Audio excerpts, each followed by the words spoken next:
Okay, good evening. Welcome to the West Shore Photography Club. This is our regular Monday evening session, January 24th, 2022. This evening we have an image review, and Chip Cain is our reviewer, and we have 23 images. And we're going to need to have a little faster pace tonight. So we'll still ask for the artist, and we need to keep your comments sort of go quickly because we'll be here for a long time with the 23 images. I do want to mention before we start that we have a very busy at the West Shore Photography Club coming up here. Can you guys see the agenda I put on the screen? Can you see that? Terry, you're saying yes. Okay. Yes. We have tonight on the 24th, we have our image review. On Wednesday night, we're having a class where we're preparing their images for the West Shore Historical Project. I want to mention to you, if you've not participated in any of the shoots, or if you really don't, are not into the historical stuff, please come to the session anyways, because any images that we take within our area, it could be dogs, cats, landscape, whatever it may be, is certainly welcome to put into our gallery show at the Art Center in March. So I encourage you to come to that session. The first part will be on the historical project itself, and the second part will be for new photographers who are new to printing and how we can get that done very easily and inexpensively. We'll go through picking out mats and frames and stuff like that. On Monday evening, next Monday night, we have a conversation with Les Picker. Les has presented to the West Shore Photography Club a couple of years ago, and it's going to be different for us. We're going to have a conversation with him. We're just going to ask him questions, and he's going to tell us his stories about how he evolved as a Nat Geo photographer and his business that he has. This should be a lot of fun. So I want you to bring lots of questions to your session. On next Wednesday, we have a class presentation, I should call it, by Mike Donovan on the upcoming Lewis Hine photography gallery show. And that's to get us prepared for it, and talk a little bit about the Lewis Hine and his efforts and who he was. Then on Saturday, we have a trip to Strasburg Railroad, and that's a really nice place to go.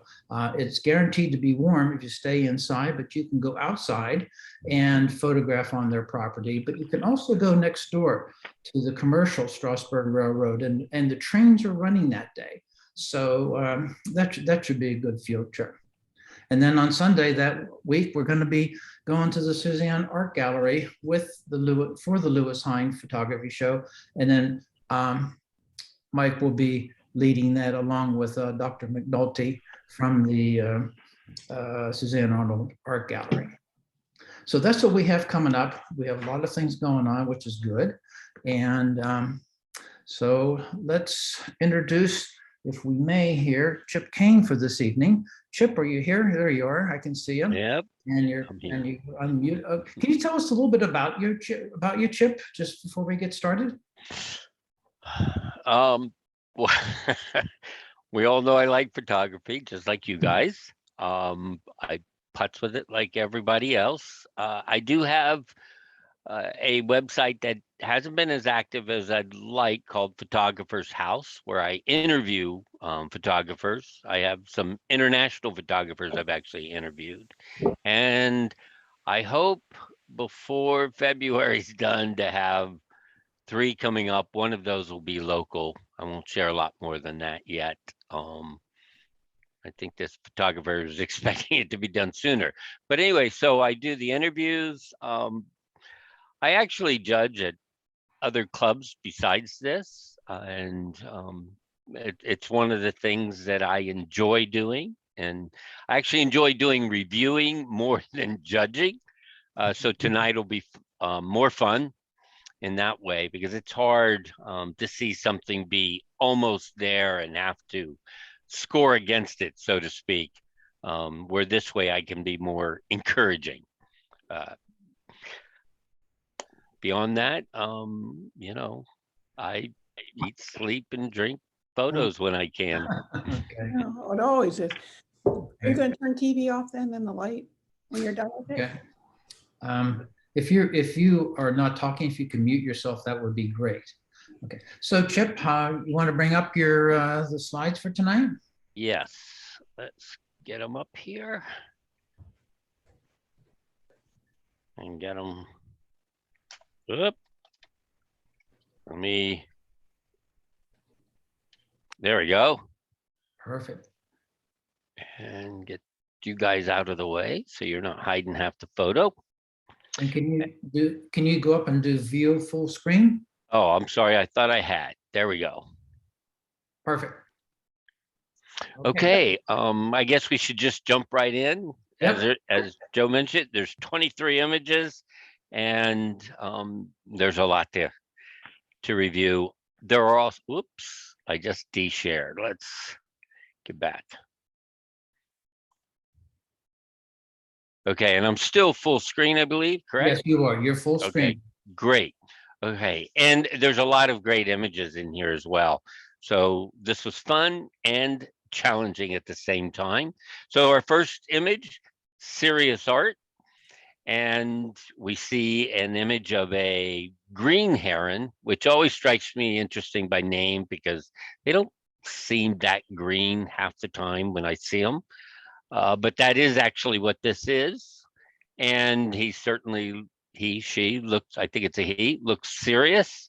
And interesting, there are a couple times I'll talk about titles. I try not to, on an image review, to do as much of that as I might in judging.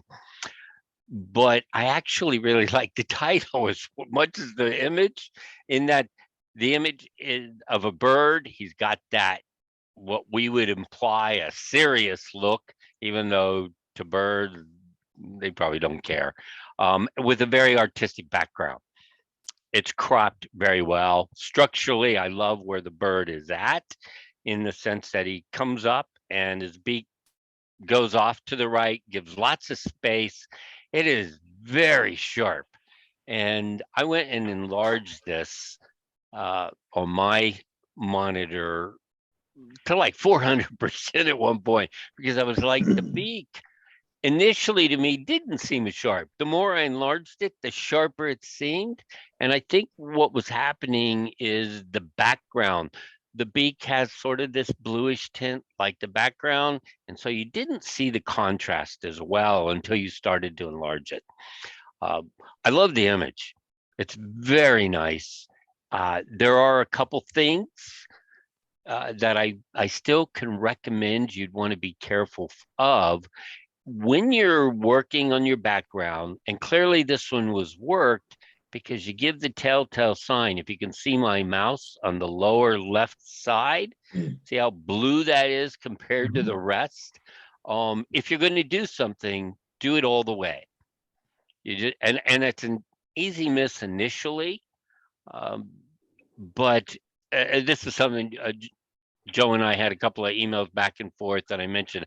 I like to put photos away for a little bit and come back. Something like that, that's when that'll come out, is later. You'll look at it and go, oh man, I can't believe I missed it. Now, that being the case, with that same side, I actually would like to see another quarter to half an inch of space, so that bird isn't just smack on the edge. But so if you have room, I would give it, and just make sure you match that blue with the rest. Otherwise, this is just an awesome photo. I'd love to know who did it. Can we hear from the artist? Yes, it's Jan Williams. Hi, Chip. Thank you so much. This was a big experiment for me. And first of all, I've never submitted a photo before. And second of all, blowing this up and looking at this water behind this bird was just like oh my, look at that. And it did feel like art to me. So what you're seeing over in this corner here is when I took this green heron, he was on a very ugly strip of blue carpeting covering a boat lift. And so I actually thought I had cropped this close enough so that you actually would not see any of this, but this is a very ugly blue boat lift. And so when I cropped him, what popped was the water behind him and the patterns in the water, and that's what intrigued me about it. So I can't give you any more space over here because there isn't any unless you want to look at it. Okay, first of all, still a great photo. Thank I you. would give it the space and find a way to clone in that background into Okay. that space over there. Okay. It'll take some practice, but it can be done. That would be something I'd run to Photoshop for, not Lightroom. Okay. And I think you could do it. Okay. Well, I actually don't use either yet. So this was done on my Mac and the photo program on my Mac, and it didn't take a lot of huge amount of enhancement. And interestingly, what you say about blowing it up to 400 is what I do. I wouldn't submit anything I couldn't blow to 400. So, and that's partly because of the book Rich and I did. That was a requirement to be able to submit photographs. So I'm glad you noticed it. Thanks. Okay, well, you're welcome. Thank you for the photo. So It's much. great. Yes. Okay, on the move, and the title works certainly, and I'm always drawn to moving water. So right off the bat, the photographers caught my interest in it, and I like the cropping. It's nice and long. It allows this to kind of flow and not quite fade away, but that it goes on, which gives extra story to the image, which I like. And it doesn't feel cropped at that back end. It feels like that's where it ought to be. It's surprising. This point just helps move things forward. And when you get moving water, you get surprises. For me, this one has one of those surprises in that right off the bat, you feel like you're seeing a horse or something. Anybody that's seen the Lord of the Rings movies knows about the water coming down and the horses in the froth of the flooding water down the river. That sort of has that image to me. So it's a great shot that way. Little stinker. There are a couple of things that I would recommend. The photo feels just a little flat. I think the easiest way probably to adjust it is just to drop the blacks if you're in Lightroom some, and I think you'll start to see some contrast and this whole image pop more. You could try also, if not the blacks, the density, and that may actually sharpen some of this, which is why I probably would not recommend doing the that particular slider for it. That being the case, the only other thing structurally, if you can, I would recommend trying to clone this out. Grab something here and blend it in. Everything feels like it's within the photo, except on the bottom, it kind of falls off. Where if just this little bit wasn't there, it would feel like you've captured the whole thing. Beautifully captured it, in my mind. So those would be my recommendations. That being said, I like the photo though. Who's the photographer? Chip, it's me, Mark Albano. Hi, Mark.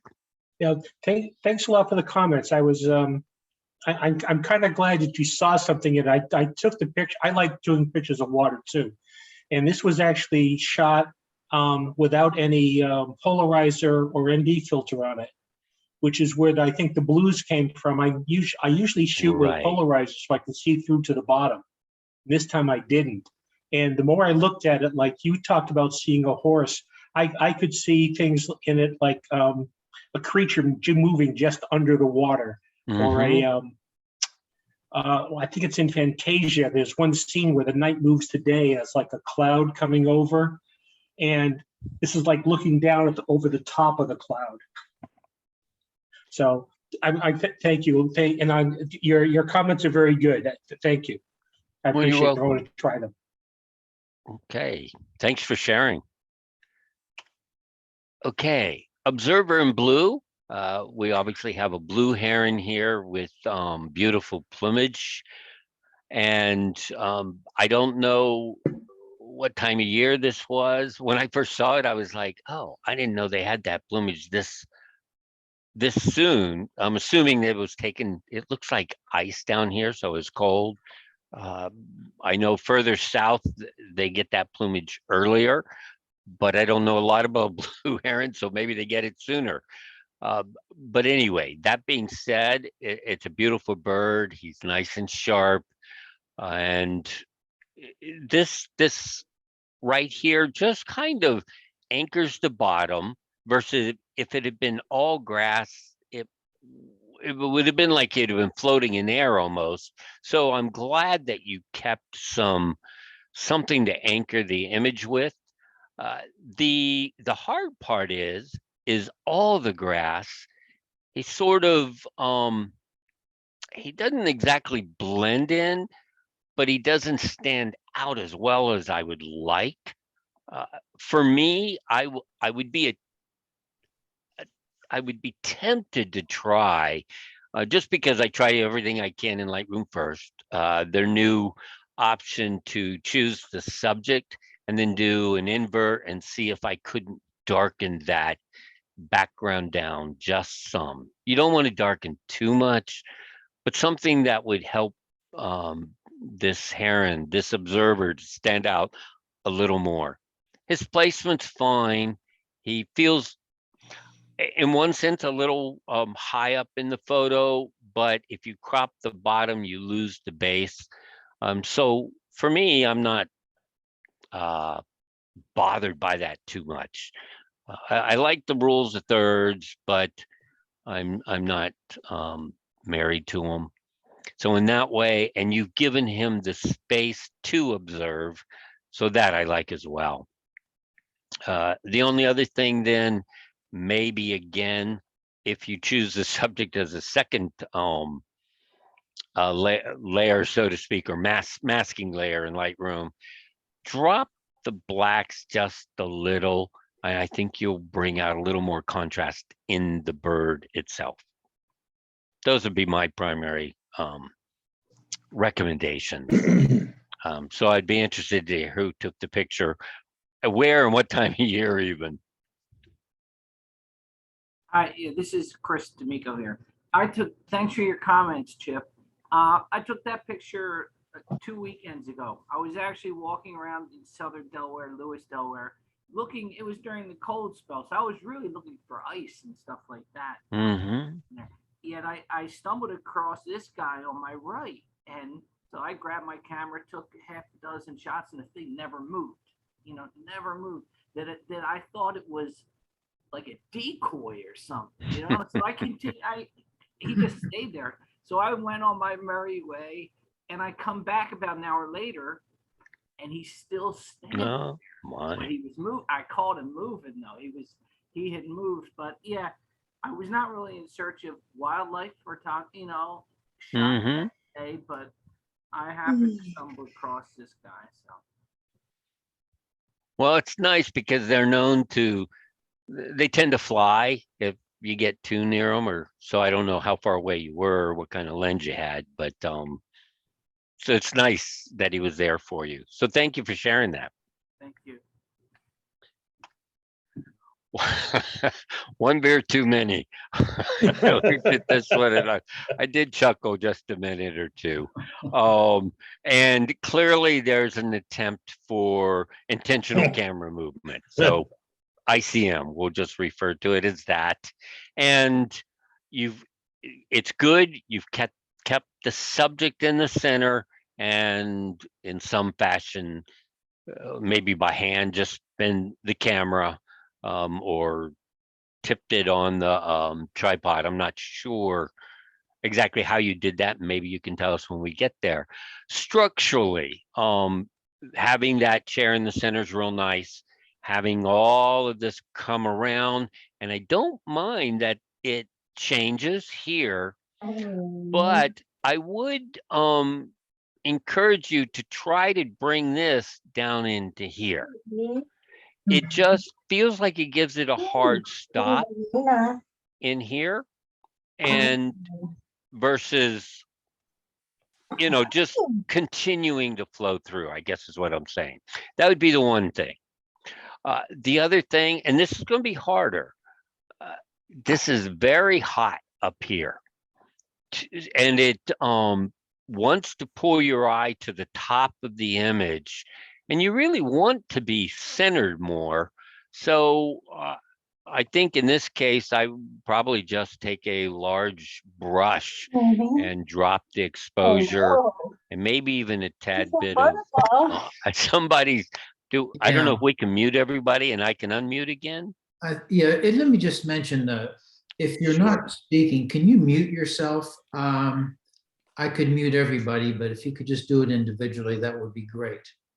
Thank you. Okay, so real briefly, I would just take a larger brush with a large feathering. I'd go feathering 100% actually, because you want to be careful how you don't want it to look too like that's what you've done. You want it to just bring it down, and then maybe up the exposure a bit. I think this would be stronger if these were closer matched in coloring is all. And same with this spot down here. As far as titles, this is an image review, so I don't pick on titles too much. It made me chuckle, so why not? I'd love to hear about the photographer. Oh, they'll have to unmute themselves now Can we hear from the photographer? if they're here. Rick, if we don't hear from him, can you tell us who it was, please? Yeah, this is Rod Frazier. Okay. Rod, I think you're here. Can you hear me? I can we can. hear you, yes. Okay, sorry, I'm having computer issues. I keep running. I keep running back and forth between computers, so I just came on board again. Okay. So you didn't get to hear any of that, did I? Is that I didn't what get to hear what you said. No. Okay, I'll give you a brief synopsis. Primarily, my recommendation was to take a large brush in Lightroom, larger with 100% feathering, just to make sure it doesn't stand out. But try to drop down the exposure here and maybe bring up some here. We know there's shadowing, but if you can blend it together more so it's not like two separate pieces. Same with here, and maybe take this and move it down here. Did you get to hear that? Yes, I did. Okay. But I do like the fact that you kept that chair in the center. All right. Well, thanks, Chip. I appreciate it. Well, you're very welcome. Okay, portrait of a young lady. Kudos to the photographer who did something with the person. It's not my go-to, and normally we don't get to see these kinds of things in image reviews, generally speaking. So thanks for trying something different. When I look at it, there are a few things that are, I'm not sure exactly what you were after. If you were looking for more of a silhouette, it's like semi-silhouetted, not exact. And when you're doing an image of a person like this, in all honesty, and this is going to seem, you'll have to try it to find out whether you think I'm right or not. Having the person's back to us versus front and have her turn her head side, believe it or not, it'll give a better image. There's too much going on that's not needs to be here, where a back is more solid.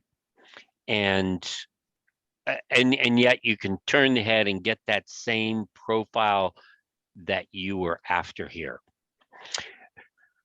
That would be one suggestion. The other, because this is a portrait type photo, you have opportunities to go back and do things.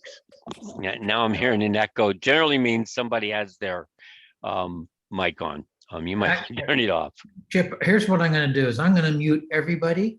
Okay. And then only push your space bar and unmute yourself when you want to talk. Got it. And as soon as I do this, it will, you're going to Mute get me? muted too. Yes. Sure. Okay.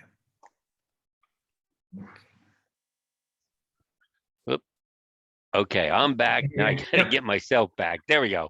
All right. One of the suggestions I would make, since you have the opportunity to do this again, I assume so anyway. There's so many options here. I hesitate to go over them all. But one, if you want, move the background further away. You don't want to see the texture in it. You want a softer background. Because the texture isn't uniform all the way through. It just looks like you took a sheet that was wrinkled in some areas and not as wrinkled in the other. So better to be further back. You could create a layer and blur it and then put it back in and salvage a photo like this in that way. But the other thing is the lighting itself. We can kind of get a sense where it's at back behind her head there, whether it's behind her or in front of her, I'm not sure. It feels like it might be directly to the back of her head the way it's at, but that makes it pretty bright here and it drops off pretty quick. So you would at least want to, I think, match that. If you're wanting a silhouette, just put a bright light behind the background and maybe a highlight if you have a second light in where you can pick up some of the hair if you wanted to bring that back in. I'm not an expert at portrait photography, so I do have to give that caveat to you. There is one thing from an editing standpoint, though, that I would strongly suggest you try, even with this photo, and that the hair itself, different people, if you've seen these images of a dress, is it gray, is it blue, is it whatever?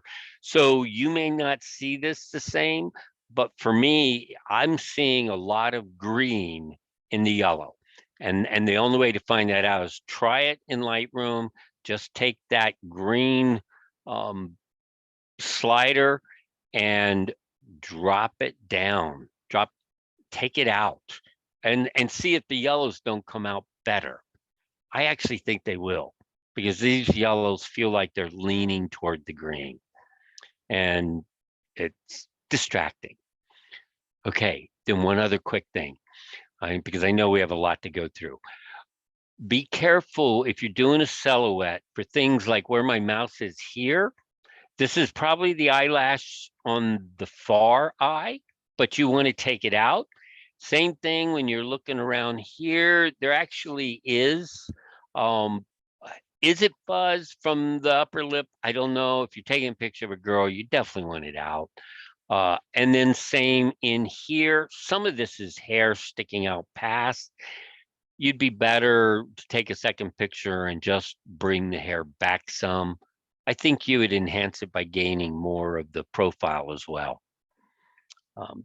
Those would be my primary ones. I would say you'd want to talk to someone who is an expert in portrait photography as well, though. But I would love to hear from the photographer and what they did with this and where that light's at. And you'll have to unmute yourself. Chip, you've made a couple of assumptions that are not correct. Well, that's possible. Yeah, this was a grab shot at Arts Fest a couple of years ago. So you can't get her back. No, I don't think so. She was working at some stand and she came out into the sun. All the rest of her, except for her Ah. hair, was in shadow. Got it. And I like the silhouette. Her hair at that time was this purplish red that some girls find attractive. Right.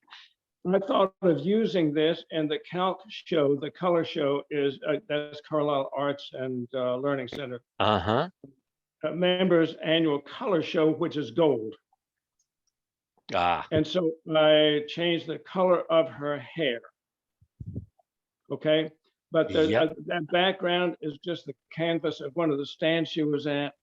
There's no Right. way to get her back because I don't even know who she is. I took this from some distance because I was really intrigued by the fact that Sure. every bit of her was in shade except for her hair. Right. Okay, and I would have done the same. So you proved me wrong in all kinds of ways, George. But then congrats, especially for getting the hair color changed. It does still feel a little green to me, but that's might be a personal preference or my monitor. I don't know. Well, I didn't notice. I will certainly work on that. So, but thank you again for sharing. I was glad to see a person. Oh, okay, one final thing. A Sure. lot of portraits showed the entire face. I didn't want to, first of all, because it's a real person they might not Right. like. Right. And secondly, I think it adds an air of mystery doing it this way. Okay. Fair enough. Definitely. But thanks for the comment about the green. I'll work on that. Okay. All right, we'll move on. Inner strength. And you look at images, and one of the first things is does it make you go, oh, cool? And that certainly did. This one did. I was like, oh, that's nice. I like the fact that someone clearly tried to do this. I don't think this was a happenstance picture. So with that comes all kinds of possibilities. And some of those I think you definitely succeeded in. And just the coloring, you get a strong metallic feel that you've brought out in this picture. Black and white was the perfect choice for it. The lighting on the egg, you've taken care of that, I think, very well. The lighting, I kept struggling a little bit with it, but I watched this I looked at these images on both my laptop and then I have my monitor at my desk where I'm at right now, which is a lot bigger. And things that I was sort of fussing about on my laptop, there was no reason to fuss, which is why I was glad to have opportunity to look at it on the bigger and better monitor as well. One of those was, this was like, there was none of that extra shadowing that I saw. So lighting was a little better there, but I was trying to feel like I wanted to see a little more in here. Now that may have been the photographer's choice not to let us by darkening that down. I just feel that would add more depth. That is less of a concern as it is right here to me. This is so dark, all of a sudden you feel like there's nothing but a thin layer here because you don't get to see in here. So I would just be careful and try to lighten that a little. I would suggest this a little more if it stays digital for everybody, because you don't know the image or the monitor they're going to look at. If you're printing, you have better control of that. Here, definitely, you want to lighten it up a little. The only other thing I would say is, because it's sitting there, you're taking the picture, you have 100% control here. It feels like it could be a little sharper. I don't know, whether how you took this, whether you were close, you were further away. This seems like a good opportunity to mention the live view where you can focus and get to see that sharpness before you take the picture. But I really like it. I really like the attempt to do something that's organic and not organic, all bound together. And you tied it with an interesting title that makes us think, Inner Strength. And you can kind of interpret that a bunch of ways. I'd love to hear from the photographer. Hi, Chip, Dave Marchetto here. Thanks very Dave. much for all of that. I knew you'd be interested in titles. My Star Wars second best was Use the Force. So Oh, I worked as much on that, I think, as the image. That photograph is tack sharp as I took it. interesting. And my problem was it got really hot in spots, the sharper, it got. And I think right. it's just my inexperience, to try to keep it tack sharp, which is always my, my go-to approach. So I definitely softened that image. And well, I kind of thought I went with the egg a little bit, and that was my, my big issue. As far as the jaw goes, on the right side, I think it's got more to do with the darn angle, because I tried to, especially where it hits the egg, I wanted some wrench there, but I couldn't bring it out. And I knew if I kept trying, it would look very, very forced, but I did it, I get, in fact, on the left, I brought the jaw out on the inside. That was pitch black. Ah, okay. In Yeah, here. yeah, it looked like the egg was floating there, and I just couldn't live with it. Okay. It actually got a shadow on the egg, which I thought was nice, but none of that was there when I took it. Right. Yeah. And your lighting on the egg, I think, is very good. I almost forgot while we're talking about it. This little white spot right here, you'd want to take care of. Oh, I can see it. Yeah, yeah. The egg is actually pretty bumpy, especially on the upper right. I had to soften that quite a bit. Yeah. Well, you did well with that.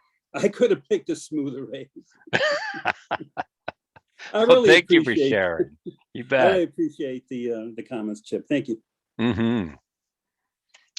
Okay, Alaska. Oh yeah, go ahead, Joe. Before you start, I just want to let you know that we have 17 more images to go. Okay. Okay. All right. Thank you for that reminder. All right, Alaska interior.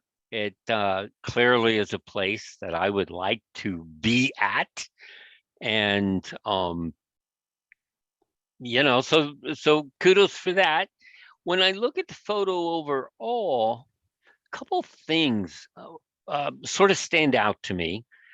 Initially, it feels like this might have been composed as a landscape and then cropped as a portrait.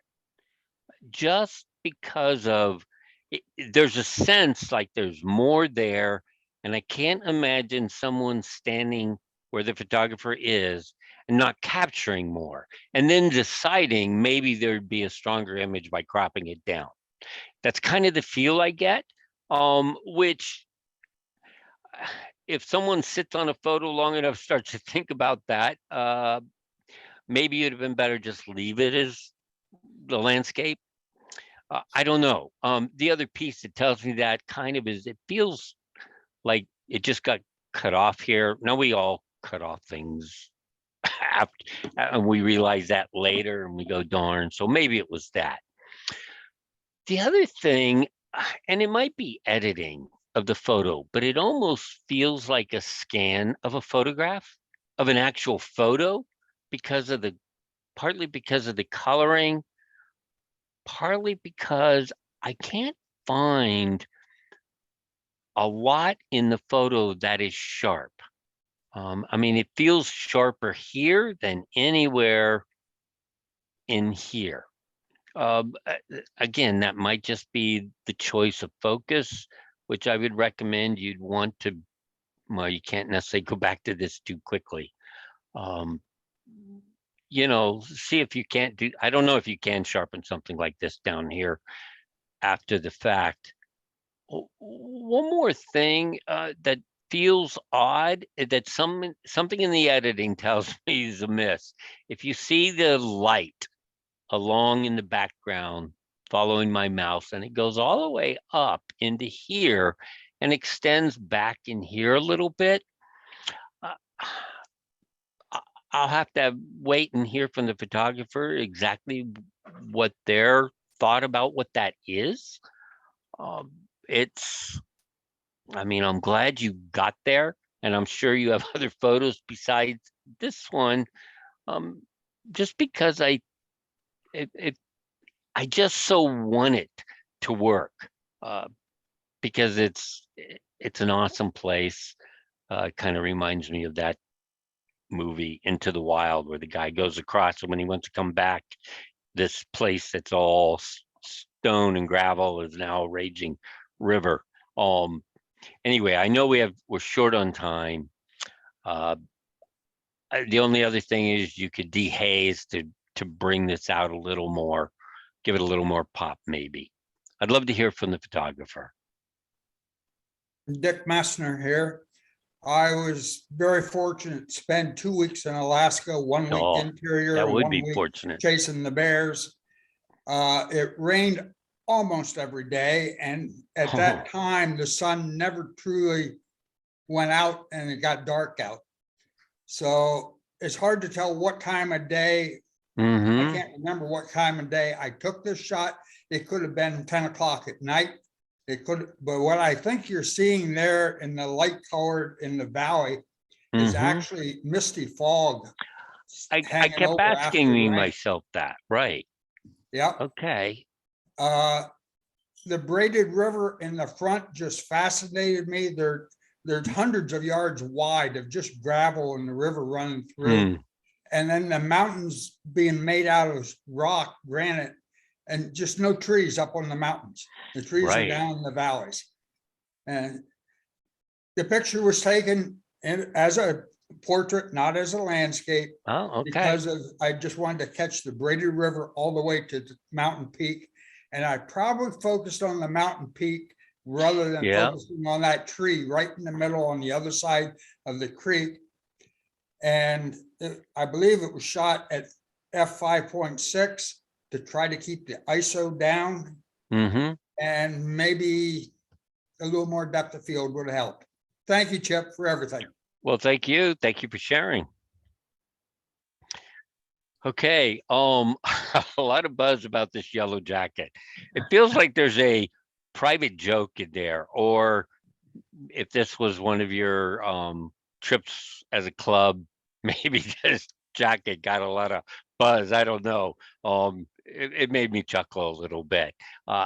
Kudos for being able to bring out the yellow well and keep everything else black and white. I know software makes that easier.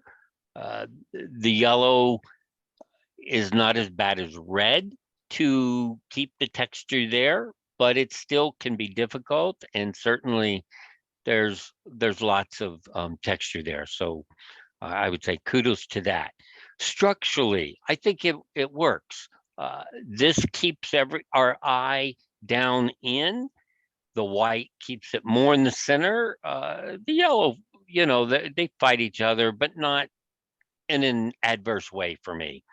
The one thing that kept pulling my eye to places I didn't want to go is this dark here. Now, I understand it's probably staining on the wall from this. I don't know exactly where this is, but my guess is based on the type of structure, it's at least 100 or 100 plus years old. And you know, the splashing up and the mold, and then the dyeing off of the mold and more splashing, it just darkens the stain. I guess I would just want to take a brush and lighten that up. It just gives too much separation between the base and the top. But again, I like this. You don't always get a choice what you can do here. If you can work and get rid of this up against the window, I would encourage trying that. There's actually a little piece of branch that extends into it as well. I would just enlarge that and try to do some cloning and healing. But it's a nice photograph. It's well edited otherwise. And again, I'm wondering, is there a private joke there by the title? But curious, who's the photographer? Hey, yeah, this is Dan Olson, and yeah, I worked a little too hard to make it work for the title to be cutesy, but something that might have been lost there. But it was one of the few, because I don't have that great of an eye, but the composition I was real pleased with.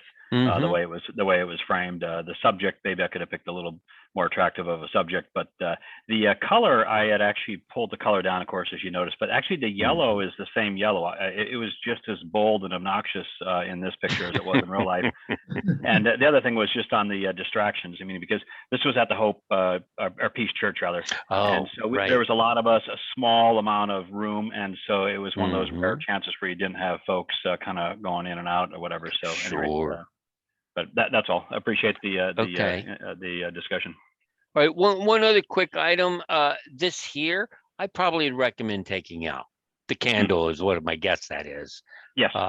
Or make it where we could see what it is a little better. But that would be it. Okay. It may also have looked a lot better if the subject had turned around and faced the camera. Maybe. Who was that? I don't know. Oh, all right. That could ruin the picture, Mike, if it was you, you know? I'm muted. Oh, okay. All right, here we go. Cardinal Portrait. Red Cardinals. They are like the king of the backyard when it comes to color, especially in the winter. In the summer, they have to compete with goldfinches and a few other birds, ruby-breasted grosbeaks and so on. But anyway, this photo clearly shows that the color, again, we mentioned earlier, red's a difficult color, and the photographer has edited this red. If they've had to touch it, tone it down just a little. Cardinals are pretty bright. They've done it perfectly, is the bottom line. And this photo, again, I didn't blow up every photo for this, but when I saw something like this and they look sharp, I tend to blow them up. And I'm running down through this whole length and in here, and I'm like, this is really nice. This doesn't feel like it's too blurry. The feet were sharp. The beak was sharp. The eye was tack sharp. So kudos for the photographer for all of that. I think they framed this image very well. They gave enough space on the back side. The tail doesn't feel like it's just getting ready to fall out. There's plenty of room here. So structurally, I think it's very nice. I would love to see most of the background just a little darker. And that would be hard. Again, maybe you could try the new Lightroom, choose the subject, invert it, and darken. The pieces in the background that get me the most are these whites in here. I would just love to see those at least come down. And that's not going to be an easy thing because there's not a lot of information in there, and it's just going to start to get grayer or dark, I think.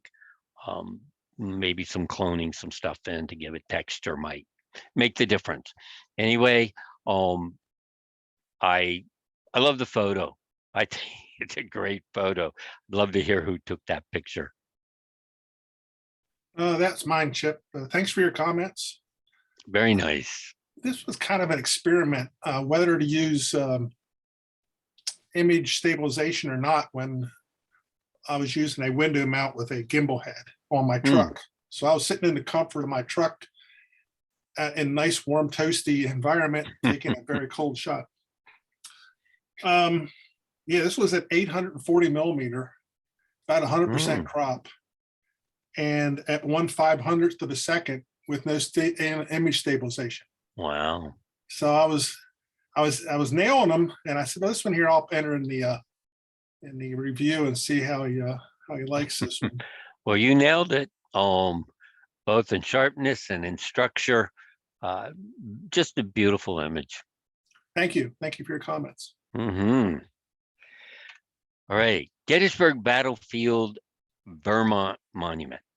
Okay, and I'm assuming this is the Vermont Monument. That's the big one. There's actually another one kind of tucked away over here. Black and white. Often these kinds of images can look well, especially when there's lots of sky. You get a lot of nice contrast with it.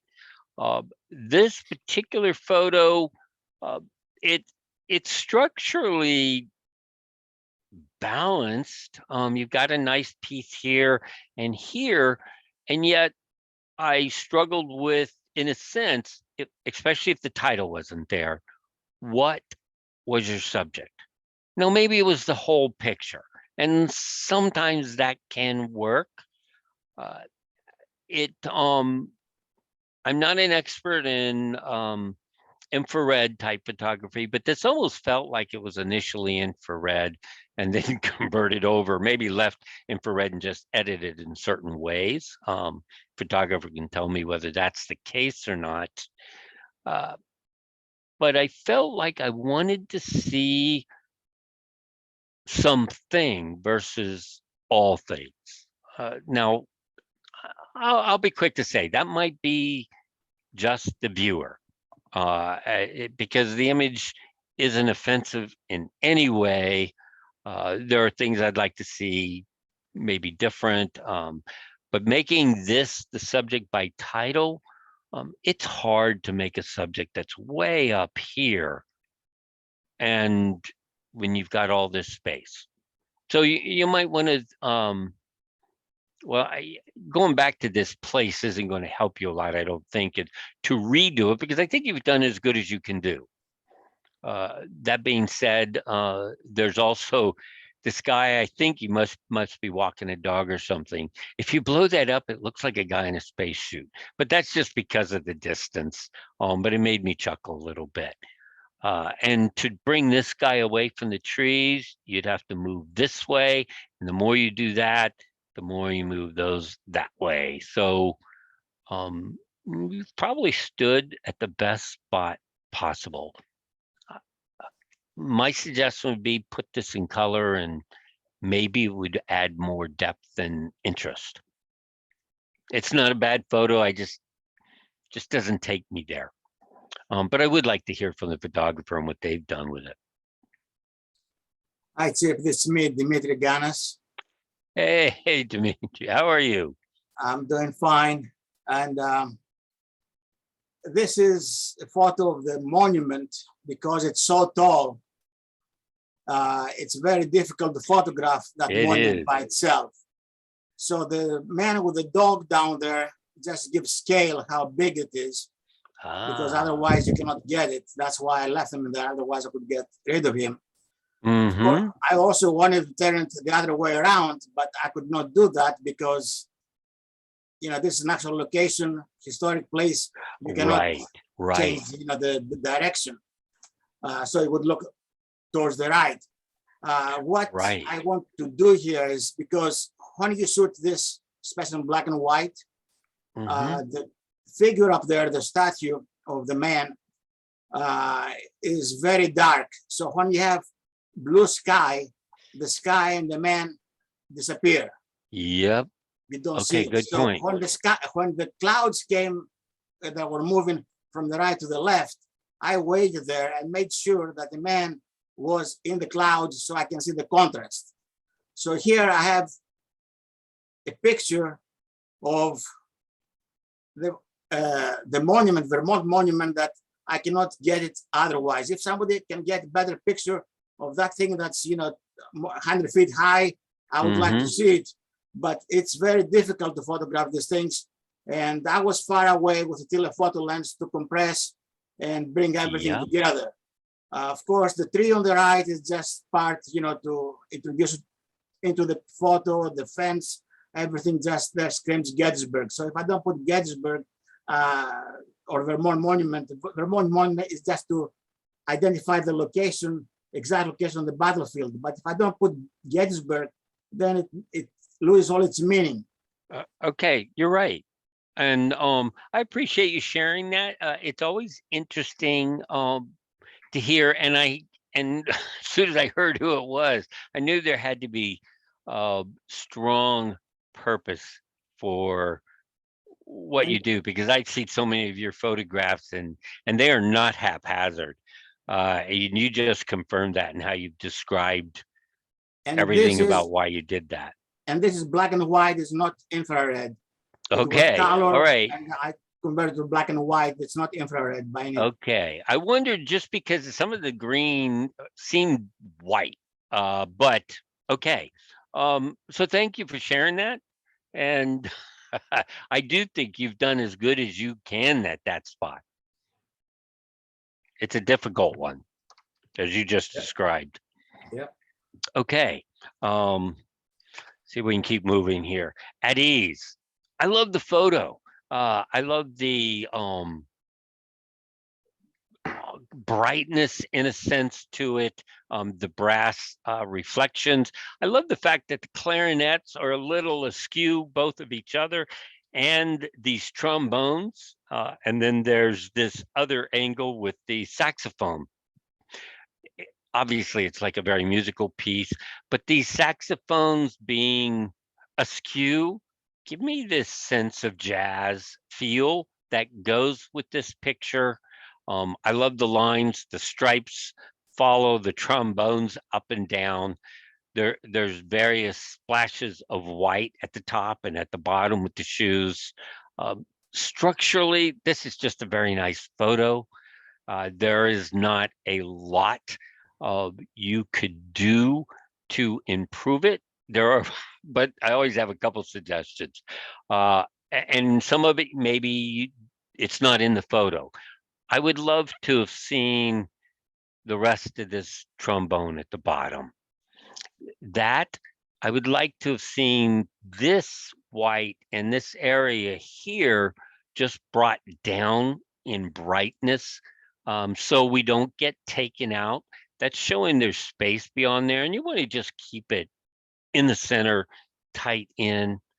I struggle with suggesting this next one, but I'm going to go ahead anyway. Just maybe taking this and making it all dark instead of showing those shoes there. And then I would try to make the shoes all the same. Even though it's back in the shadow, I'd brighten that up to match each one of those. If they just on the brightness and Kelvin scale sort of match, I think would kind of play with the top here. But I love the photograph. And so I'm real curious who took it.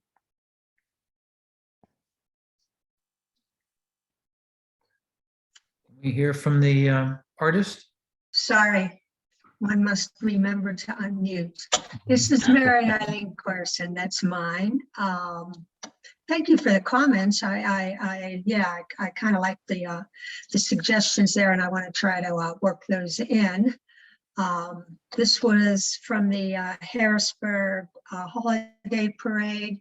I was up on the Market Street Bridge where they were doing all the staging activity, and band members were they were practicing a little, and then all of a sudden they just kind of stopped and were hanging there waiting for instructions. So I kind of liked all those instruments being there together.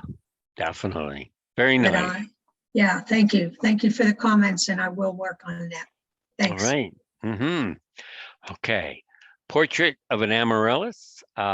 This is the time of year we get to see those, or up through from Christmas. Everybody gets these as gifts, puts them in the pot, and they get to grow, and they are quite showy. And this is structurally captured this image very well. Lighting wise, clearly there is an attempt to do something different with it. But this is one that would call for lighting to be a little more uniform on there. At least in my mind, when you're doing an image of a flower like that, there's no hard shadows. It's just, there's light and there's not light. And so this might have been improved by having the a front light on it, and maybe a contrasting or there's a word just went out of my brain, but the lighting in the back, and center it in a place that maybe it would have been here versus down here, where this makes this very hot, and there's probably no data in that image to bring that back. You would need to do some kind of cloning or something. Structurally, though, I think you've placed this almost right. I would love to see just a tad more here, but that's a minor point. Beautiful image. It's sharp where it needs to be sharp, and I would just play with the lighting again. Hopefully this flower is still here for you to do that, or other ones coming, or you've got next year to try it again. But I'd love to hear from the photographer. Thanks, Chip. It's Elaine Shook. Hey, This Elaine. was truly an experiment. It's one of the few light painting projects I've ever delved into. And it was definitely staged. I took it into a very darkened room and used just a little LED flashlight to backlight that front flower. So I was shooting remotely, so I couldn't see my histogram.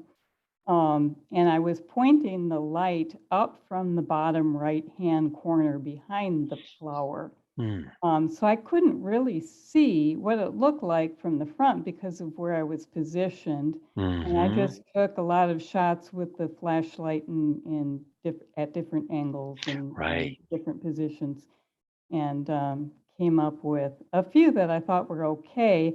I do tend to like the contrast in the shadows and the highlights, which is why I wanted to backlight it the way I did. But I was extremely disappointed with that hot spot, and you are right, it is blown out. There's no data in it.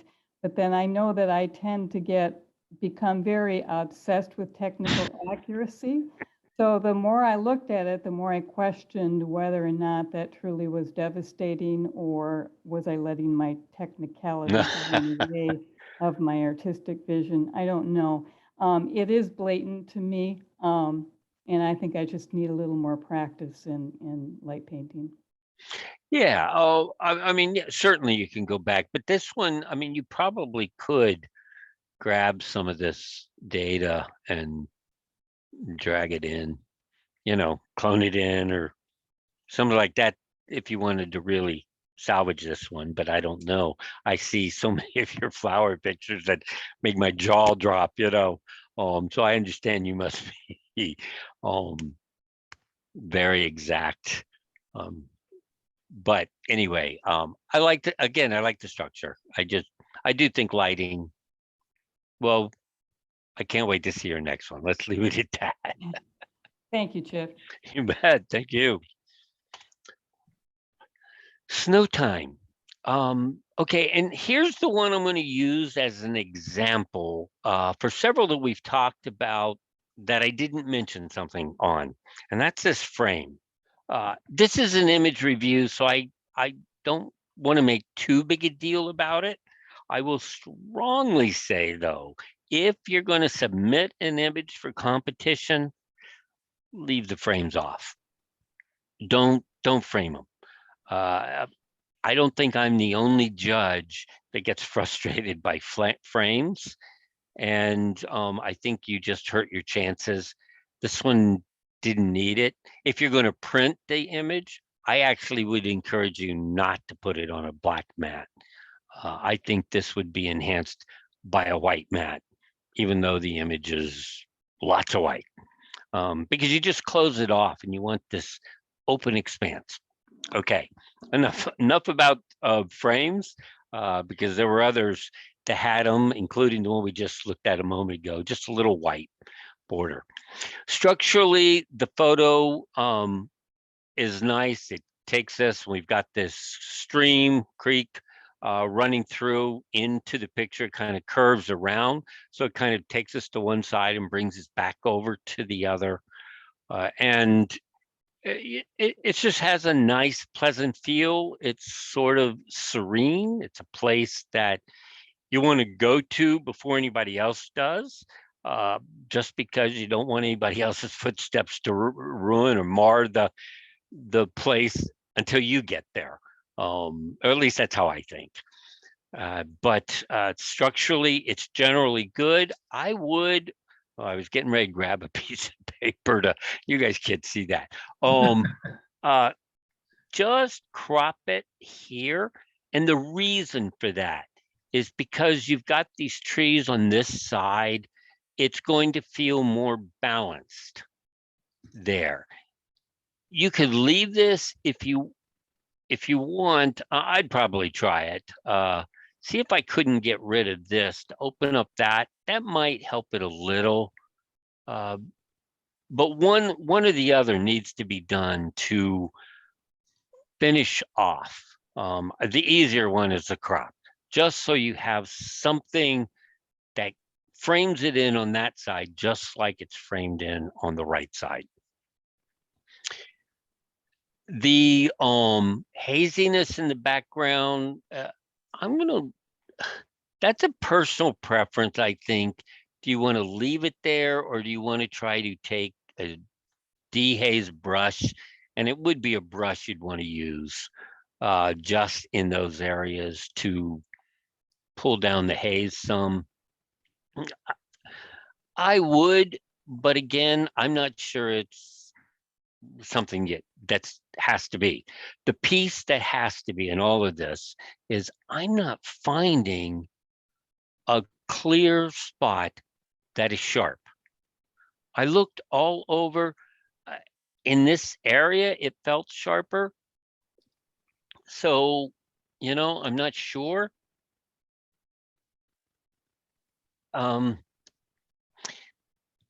Maybe the photographer can help us in that, but I blew it up. All of this is a little blurry. Now, the one thing that could cause that too is if it was a very windy day, hard to get things not to show some blur, but the water doesn't indicate that to me, because you'd see the results of that. It's a beautiful place. I really like it. Structurally, I think overall you've done well. You could improve the structure a little bit, maybe by cropping there. And then maybe a sharpening could bring some of this back in. I don't know. And this is be a hard one to go back and redo. So who's the photographer? This is Judy Keim. And Judy. all I can say about the sharpness is it was snowing that day. It was that very can make a difference. So it was cold and gray, and I wasn't quite sure what to do with the sky and that background. So I was really interested to hear what you had to say about that. So, and interestingly enough, this is in Colorado, and they call that a river. It's called the Blue River, and I really don't know if it was bigger at one time or what, but compared to Pennsylvania, it's not a river, but that's what they call it anyway. So yeah, so thank you for your comments. Appreciate it. Okay. One more thing that I saw in another photo. This is just a review, so it's not a big deal. But if you're thinking of things like this for submissions for competition, you want to capitalize your titles. There's another image in here somewhere that wasn't capitalized either. But those little things can make a difference to a judge. Just everybody keep that in mind. I love this picture. I think it's gorgeous. Oh, yeah, looking at it, it was like very nice. For me, I just would like to see it a little sharper. That would be the primary thing. But I get fussy, Diane, so I'd probably crop that left side a little too. But it is a nice image. Okay, let's try to keep this moving. Wrong way. Orbits, another intentional camera movement image and coloring, just some beautiful colors in here, some graceful lines, and that's something I always like about the ICM type images. Structurally, because when you're ICMs, they tend to be abstract photos. Sometimes we can think abstracts don't need to follow the rules. I do think we need to apply rules to abstracts stronger than is often done. That being said, this is not an exact square. I think it would be strengthened by turning it into a square, by cutting off this bottom. You've got this dark here that doesn't add to the photo. So just bringing the bottom up till the image is square, you'll lose this and this. And I just think that would be better. Now, the other piece to that is maybe it could be strengthened by broadening this end and turning it into a square.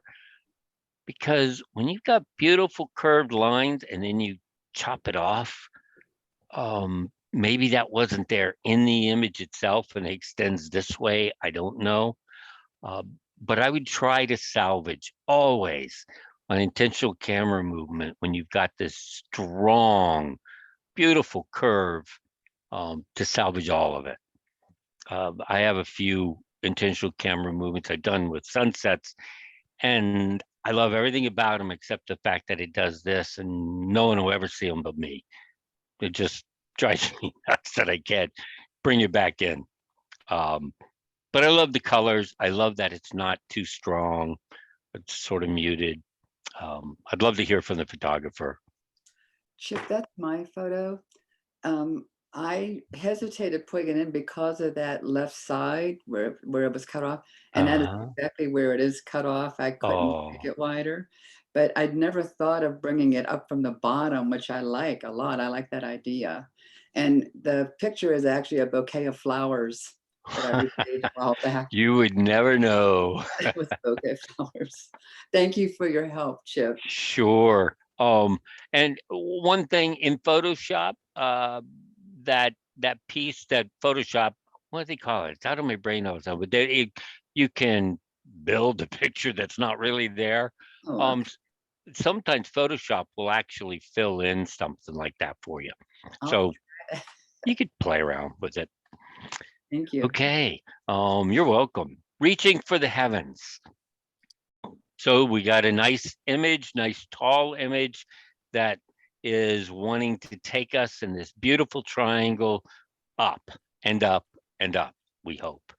Certainly the title is wanting us to get that idea. This does look sort of like a church as well. And structurally, they've tried to balance all of this. We've got this, the two trees, and spacing on each side. They tried to get about the same. So, I love the intentionality that the photographer has tried to do with this. And in the editing,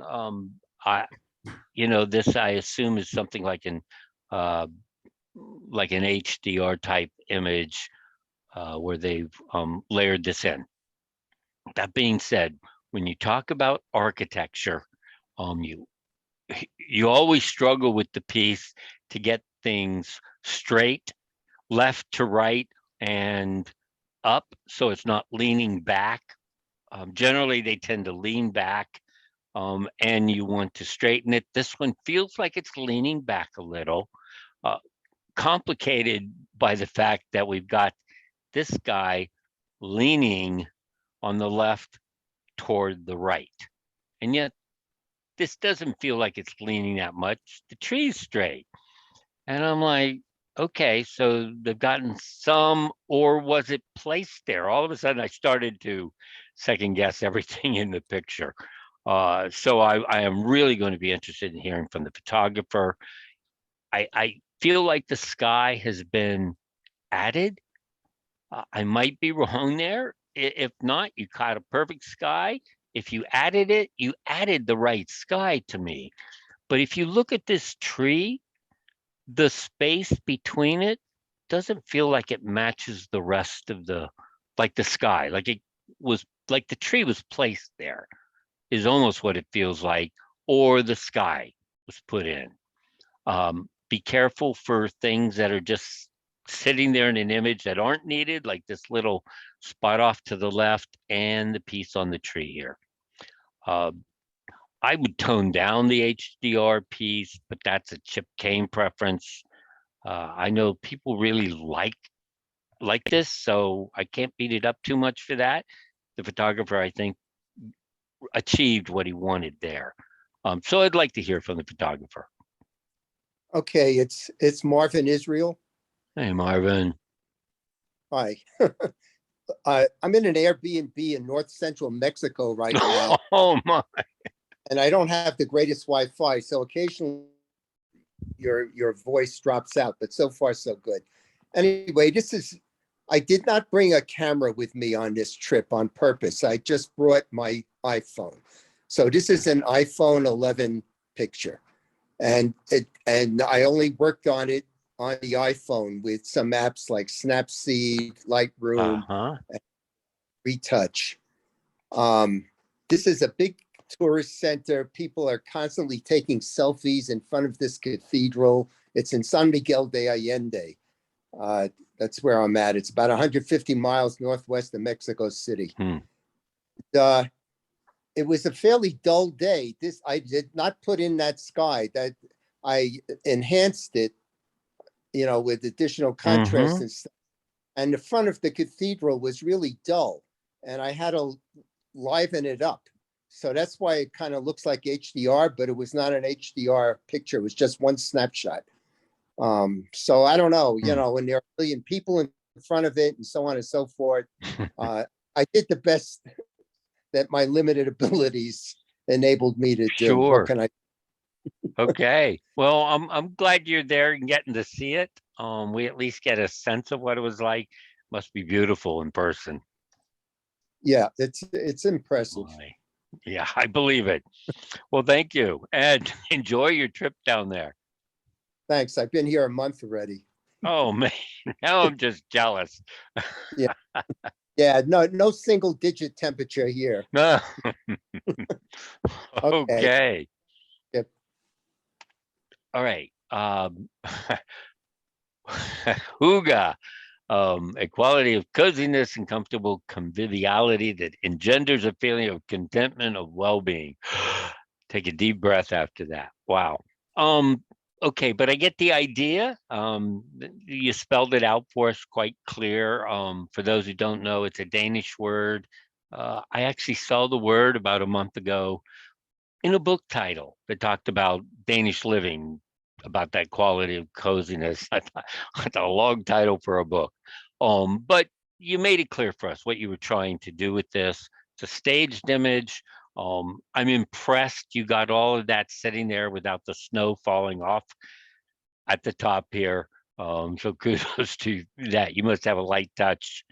And you created a structure that basically works. It keeps our eye all in here.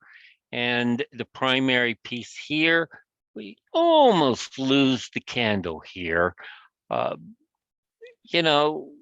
else could you put it? On here, so it stands out, and then it would look weird. So you put it in the right spot. It's just not the key piece for the photo, and that's okay. Keys come in 3, 1, 2, and 3. So that works. And you've got the shape of this shawl or blanket, whatever you want to call it. And the book has some age to it. The coloring, whether you added that in, it looks like it might really be an older book. And it's a pleasant image. What I would say, especially in light of the title, because the title took effort, I don't feel cozy sitting on snow with copy that I'm sure is going to be cold. Now, again, I don't want to make too big a deal about that because you were trying to create an image. I would probably choose a different title, and I think that would strengthen the image a little more for that. But again, this is an image review, and I'm not going to beat that title up too much. I think lighting wise is good. The only thing I would suggest is cropping the top just above here. There's no need to have this here and this piece here, just kind of because it's brighter, takes this right out of the photo. And you want to keep that in there. And you've got it tight down in the bottom. So it would work real well, just cropping that off. But it's a pleasant photo, fun, and I'm glad you tried to do something different. I'd like to hear from that photographer. Hi there. My name's Liz. Hi, And Liz. the photo, the reason behind setting this up is I have a friend in Kentucky that I've never met, and she loves evergreen trees, and she loves snow, and she loves the word Huga. So this was actually set up about a year ago. I did this, and it was a gift for her. Nice. It's always nice to hear these stories of how these things come to be. And the book is actually a Charles Dickens from the 1800s. Oh, a real 1800 book, huh? Yes, I Yeah, was. it looked like. You were talking about the gentle touch. I was really surprised too that a lot of the snow stayed on that little sapling because if I remember correctly, it was kind of like a wet snow raining at the time when I was like, I think I can do this. Let's go do this now because I love the amount of snow there was. And I was like, please don't ruin my Charles Dickens. Yeah, that's exactly what hit my brain when you said it might be sort of raining. I'm like, the book. Yeah. So, I well, hid thank it. you. And I hid it underneath my jacket as soon as I was done. My camera and the book went underneath my jacket, and I made a beeline for home. Okay. Hopefully your friend liked it. Oh, she loves it. She ordered prints of it. She ordered a go. cutting board with it, and it's her Then favorite. you succeeded. Great. Yeah. Okay. Thank you so much. I appreciate your input. Sure. Okay, which one do I want? The biggest one, the one right here. That's what I want. I like this image in that where you're at, you don't feel like you're sitting on something. Now you might be on one of the balcony in one of the buildings here. I don't know, but it gives you a perspective of looking down that's not anchored from the photography's viewpoint. And for some reason, that just seems to work for me. So I really like that. And you've cropped it around. It just has a nice feel to it. From a cropping standpoint, though, because you could crop, I think, without losing any structure. Right here, we don't need this. We don't need anything along this side of the image. But then, of course, you're challenged with, oh, wait a minute, I got this over here. I don't think I'd recommend cropping because you don't want to lose any of this, but I would definitely work on cloning that out because it just becomes a distraction. You could cut out some of the sky. When it comes to skies like this, though, and you see something in the distance, the clouds that have all the interest are always at the top because that's the ones that are closest to you. And the further you go, as you can see, they just kind of get boring. So by cropping this, you would lose that. So another suggestion in Photoshop, you have the ability to take this top and compress it down, and it's going to take all those clouds here and push them into the space that you choose to leave available to be seen, and you haven't really lost the clouds.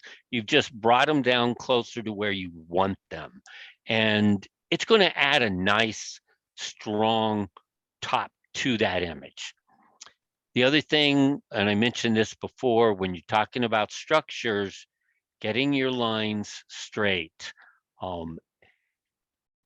They're okay. These are slant a little and they don't worry me so much, but on the right side, the closer you get to an edge, the more it stands out, or any other straight line. You just want to do something to bring that square, but it's nice. I would probably take a brush and just bring in some blacks in here. I wouldn't do it to the whole picture in here because that's going to make that pop and your eye's going to go there, which is the key. That's where you want your eye to be in the water. But it's a nice photo. I'm envious you were there and I wasn't. I'd love to hear from the photographer. Yeah, this is Jim. Hey, Appreciate Jim. the comments. This is my first wide angle shot I submitted. Basically talking about the perspective on the left and the right. I'll work on that. Mm-hmm. I'm a little worried about that feature in Photoshop to bring the clouds down, so I'll do that. Yeah, and I forget what it's called, and it might even be called something about compress, but you don't want to crop it. You just want to drag it down, and Photoshop will compress it for you. Okay. I did try cloning that piece to the right out, and my inexperience kind of hindered me, so I left it in. I figured you'd call that out. Well, you have the photo, you'll have all kinds of time to work on it. So, thank you very much. Appreciate You're you guys. welcome. Knots. Occasionally I see a photo. I literally can get a little giddy over. Oh, believe it or not, this is one. When I see a line, lines are something that I just get drawn into. I can feel, that's going to sound goofy, I can feel a tingle. So imagine what I felt when I saw this image with lines everywhere. It's a beautifully colored image and it is sharp everywhere. It needs to be sharp, which is almost everywhere. The only place it's not in, and that's just because that's further back. These happen to be a little closer at this end. I can't tell you how much I really love this in here, which makes the photo. I mean, otherwise it would be a good texture to use somewhere. But now we have a subject. We can see this is a net, most likely, that has been mended and with a different coloring. It's just structurally 9.75. And here's what would turn this to a 10 to me. You got to get rid of this. It pulls this out. You might be able to get away with cropping it here. And I would say if you did that, raise this at the bottom ever so slightly. But this to me it's just beautiful. So I'd love to hear from the photographer. Oh, that's mine, Chip, Norbert Fry. Hey, Norbert, awesome. Thank you. That was taken in Skagen, Norway, a couple years ago. We were on a vacation. We came into a dock, and the fishermen brought all their nets, and they're laying them out on the dock. I got a whole series of these nets. They're beautiful. Some of these nets, the oranges and the reds, and I saw this one here, and I said, "This knots. This really took my eye. It really, just like you said." Now, the one down the lower left, I was thinking about taking it out, and I said, I don't know if I want it out or not. I really don't know. You'll have to work with that one. Me, I would take it out. I understand the point of leaving it as well. I just things like that on the edge tend to. Yeah. I feel like it pulls me out. Okay. And that's a Chip Cain thing, though, maybe. Chip, I understand. No, but really, you did well, Norbert. Hey, thank you very much. I really appreciate your comments, Chip. Thank you. Mm-hmm. All right, come on. Why isn't it changing? There. Oh, there we go. Okay. Tunnel vision. We certainly can understand the title. I told you I like lines. This has a nice, strong line coming down through. So that, and we've got this sort of mirroring going on. I would love to have seen the bottom of this match here perfectly instead of getting cut off. But I understand it. If you did that, you're going to lose some of the upper piece here, which for me adds to this photo because its structure is a little quirky. It doesn't quite fit rule of thirds. It doesn't fit the golden spiral exactly. It doesn't fit a lot of different things, but it's a great structure because there's so many interesting things going on. There isn't any cropping I could suggest. You know, I mentioned I'd love to see more here, but that's not a crop. Editing wise, I think overall is good. I think I would like to see this a little brighter, but I don't know. I'd have to say you'd have to play with that, and I'd like to see it for sure, because that would be something I would probably do. Or the other suggestion is there's two lines. This is a strong one that I would probably take personally. My clarity brush, just this spot here, because I like to add depth. Clarity being a contrast brush of the midtones, just adds a level of contrast that doesn't stand out so much. People don't see it like, oh, that's really strong, but their mind picks it up.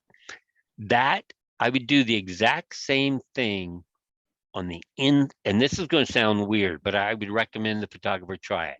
Take that clarity brush, just take it along the edge here. And I think you're going to enhance that structure that's already there. There's other things, maybe you could darken this down a bit. I kept playing with that, and I'm thinking, I think it works both ways, the way it is and the way I would do it, which would be darken it down. But it's a nice image, and I like the fact that you didn't put nothing feels centered, and that just draws me in. So kudos to the photographer. I'd love to know who they are. Jeff, hi, it's Rich Scar. How you doing? Hey, I'm good, and you? Doing good.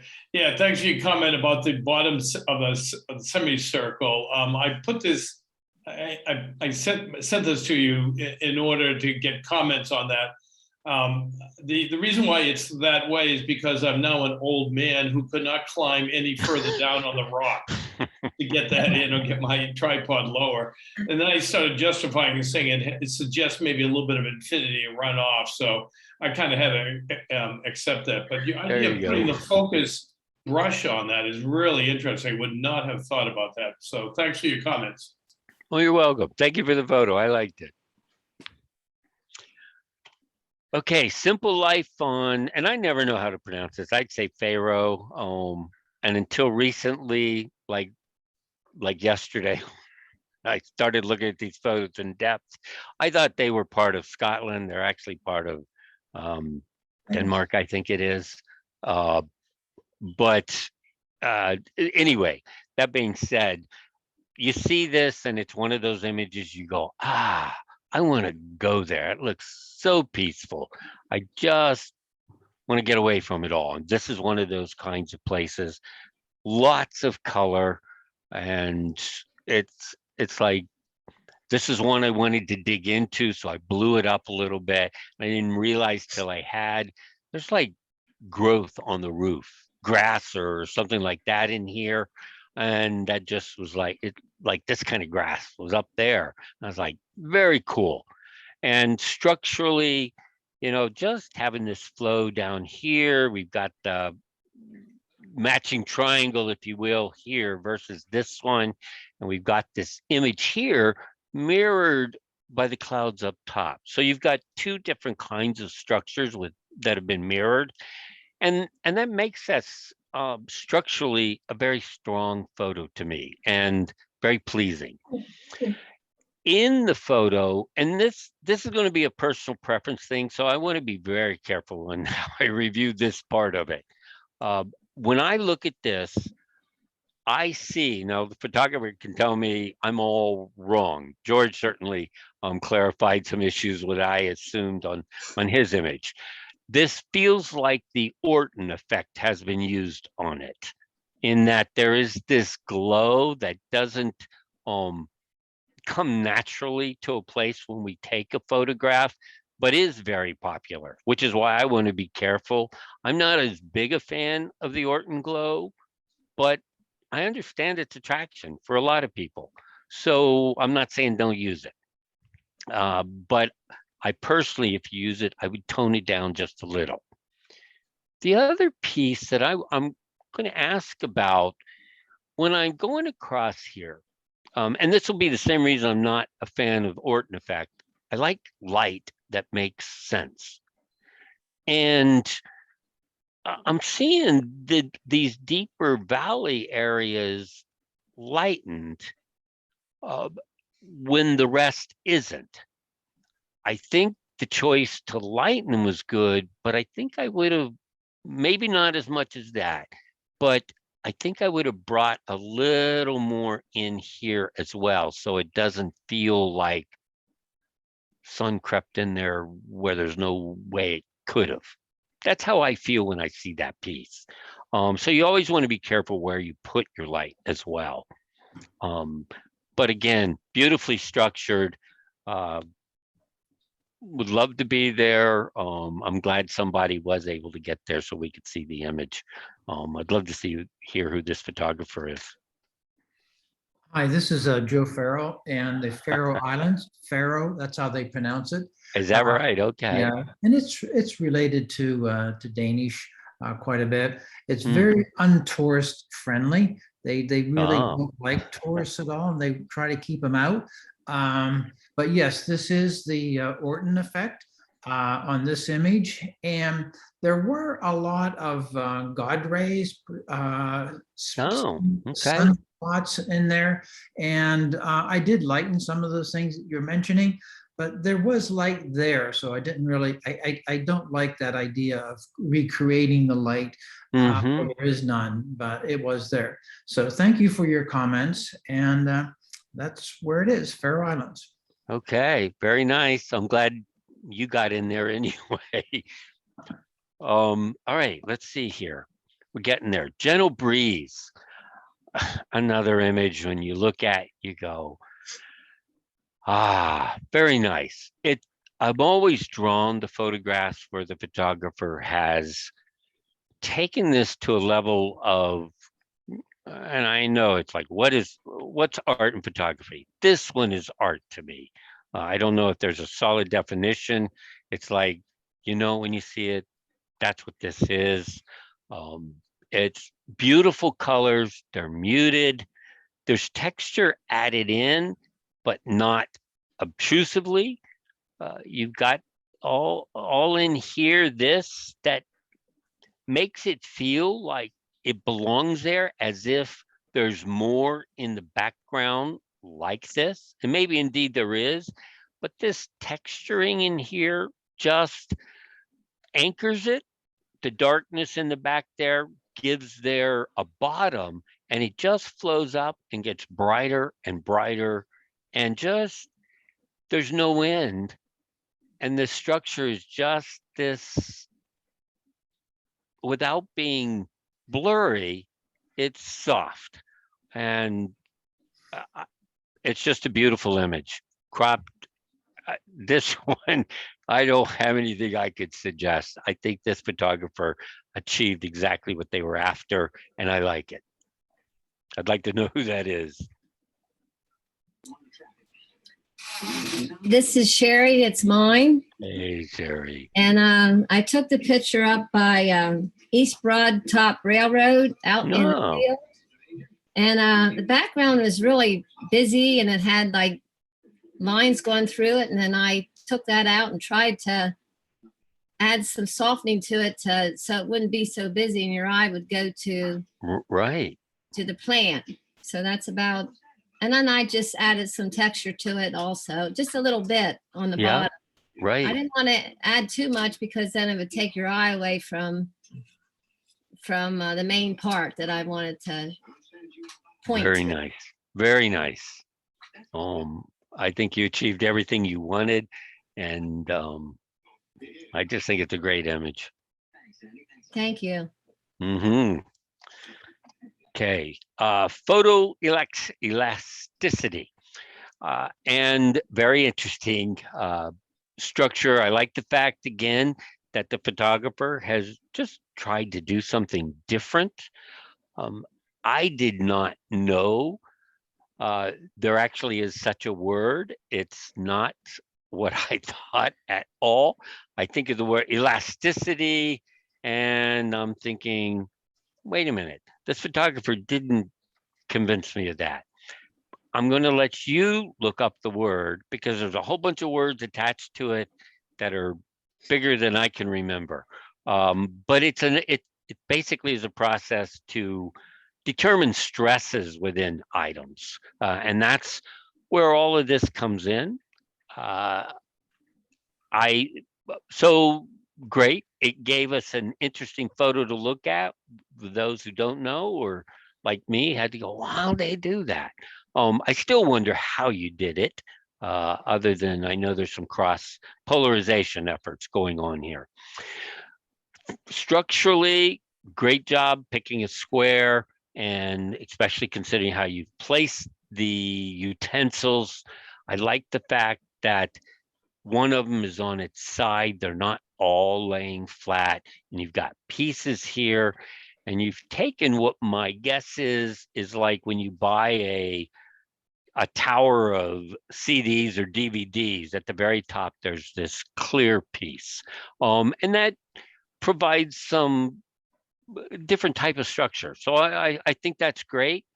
I would like to have seen that piece, that CD disc-like item, without scratches though. It's unfortunate because it feels like it pulls away from the all the colors and everything going on, and then you lose it in the disc because the disc isn't picking up all of that cross polarization. So if you could find another disc that's clear or something else, that I think that would make this a stronger photo. But I'd like to know how you did it, and see what you do with it in the future. So I'd love to hear from the photographer. That's mine, Terry. Hey, Terry. I wished I'd have had a disc that didn't have scratches. Actually, what I did, if you look in the center, there's a ring. So Yeah. that's a piece of clear plastic, and that's sitting on a computer screen on an old laptop. Uh-huh. And then you get it just solid, solid color, nothing around it. And then I put the disc on top of the circle, and then I broke the two utensils off, right, and crossed them. And then just as I shot it, I hit it with a green laser. That's where the green That's how comes you in. got the Got it. green. Okay. Interesting. It's a lot of fun, and it's you can do. I've done all kinds of stuff with it. Oh, I can believe it. Very interesting. So thank you for sharing Thank you. that. Thank you for your comments. Mm-hmm. Okay. 23, Tree of Life copy. Again, if you're submitting something for a competition, just make sure you don't have the copy in there. That was just a goof, I'm sure. I like the fact, and this has nothing to do with the image, that our last image is called Tree of Life. It just seems fitting for me. it's a beautiful image, beautiful color in the background with the sunset and then the more cyans and blues going up towards the top. The birds are an absolute necessity because of what you've titled the image. They're there.